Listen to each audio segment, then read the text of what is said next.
It has been a while. It has been a while. You know what I'm saying? I've been away for some time. So let me catch y'all up to speed. So, the reasons why we've been away.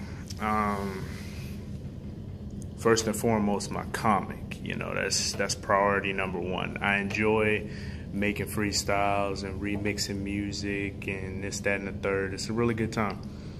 But that's not my primary focus. That's just like a hobby, you know what I'm saying? The comic that I'm trying to make, you know what I'm saying, which is mainly for me, but I want to share it with you, is that's priority number one. Like, it's a lot that I put into that. And that's the primary reason why I've been away. I have a few songs that I've remixed and I made. I haven't memorized them yet, which I'm going to start doing now. But I didn't put them out because I like to recite it from memory as opposed to reciting it from the paper or my phone or whatever, you know. So even though I've been writing, you know, poetry and other songs, I haven't been committing them to memory because I've been focusing on my comic, because I'm a lot more behind than I thought I was. The reason for that, you know, is because there's a little bit more that goes into that than I initially planned. So when I was making the comic for me, you know, like, I'm gonna call it non-professionally. When I was making it non-professionally, I was just drawing some pictures, you know, and throwing a bit of dialogue in after. So like, I would draw a picture that I thought was cool, like with characters fighting and stuff, or going to this place or going to that place. I'm trying not to give away any plot details right now. But I would draw a picture and then I would put words to it. And then I started realizing, after watching people who've put out their own works and watching people who do this for a living, you make the dialogue first so that you know where you want to go with the action or with the images per se. So like, one of the guys I've been learning from on YouTube, his name is Mark Crilly, and he would say like, okay, so the plot detail has these two gentlemen scaling a mountain, you know. So one gentleman looks at the other gentleman and he says, wow, we have to make it to the other side by nightfall, and if we don't, we'll die. So there's a lot of different ways that you can bring that to the reader. So you could make it a quick sentence, like I just said. You could break it up into pieces so that you add more suspense. So like, the guy would say, we have to make it to the other side of this mountain by nightfall. Then the other guy would interject, why is that? And then the other guy would think, and then there would be like dots while he's thinking. And then he'd look at the other guy with a serious look, you know, like that. And then he'd say, if we don't, dramatic pause, we'll die. So there's a lot of different ways you can bring that to the reader.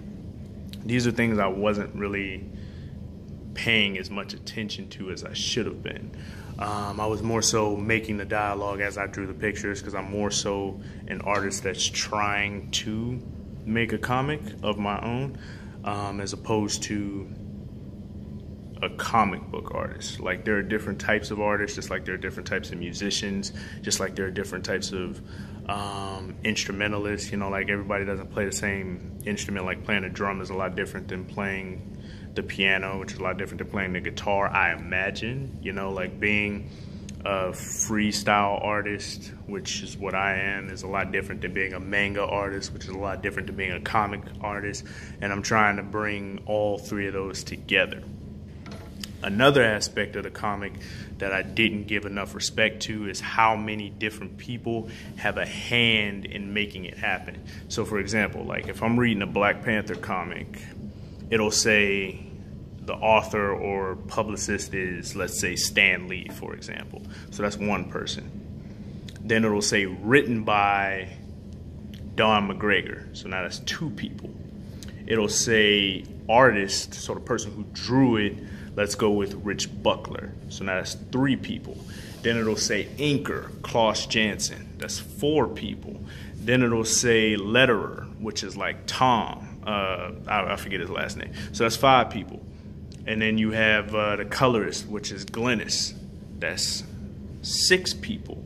And then finally you have the editor, which is Roy Thomas. That's 7 different people. Count it, 7. 7.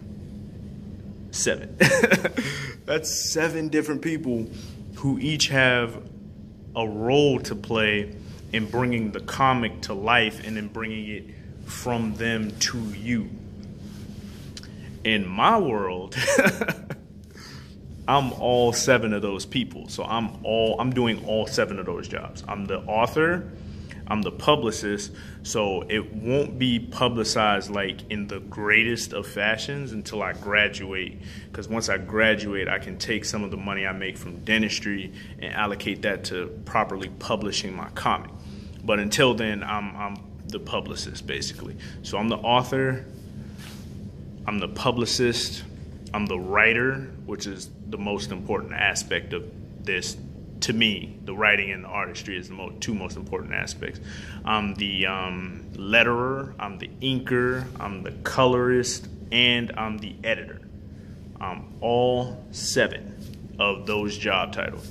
And doing all 7 takes a lot more time than I thought it would initially, which, to bring this full circle, is the reason why I stepped back from doing the YouTube and the freestyles and bringing that to you, because I enjoy doing that. I love doing that.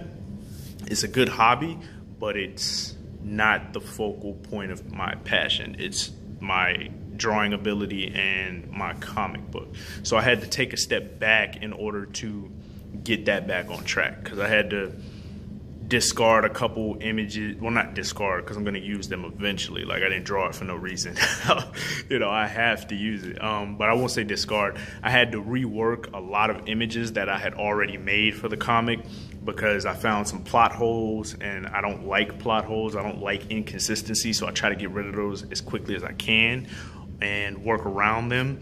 Certain images I had to retool because the dialogue didn't fit. I had to break up certain parts of the story that I had already created. Luckily, I didn't ink anything. I haven't inked anything. This was all just drawn in pencil, so it wasn't catastrophic to have to go redo it all. I do plan on inking it. I'll do the coloring after it's done. So I've done the dialogue. All the dialogue for the first 10 or so chapters is done. The images, as far as the pictures are concerned, for the first several chapters is done, but I haven't inked anything. So I'm going to ink it next, and then after I ink it all, then I'll probably color it. I'm not entirely sure if I'll color it or if I'll scan it and then color it. I'll probably scan it and then color it. That way, if I mess up, I have something to go back to, so I don't have to redo the entire image from scratch. But that's pretty much where we stand right now. I'm still looking at the same release date. I'm probably going to bring that to you in next week's edition. I'll probably make that public. I haven't made it public yet because I'm still flip-flopping between 2 dates. I think I'm gonna go with the first date and then release the second issue on the second date. I'll bring you the ironclad details of how my comic will progress next week. One thing I do want to mention is that from now on, I will drop at least 1 YouTube video every Monday. So I'll work on the content over the weekend, and then I'll drop it that Monday instead of dropping it that same Sunday. I think that'll work better for me, and it'll give you something to watch, to start off your week the right way, But aside from that, that's pretty much everything at the moment. Oh, one last thing. I'm working on something big. I was gonna perform it for the talent show, but because the talent show this year is a few weeks earlier, or at least a week earlier than it usually is, I won't have the time to finish it, and the sign-up date I had already missed, so I won't be able to perform it for the talent show. But I'm going to continue working on that on the side, and then I will drop that on a YouTube exclusive, so you will get the first sneak peek. I'm going to drop a teaser trailer before I drop the actual video. Stay tuned.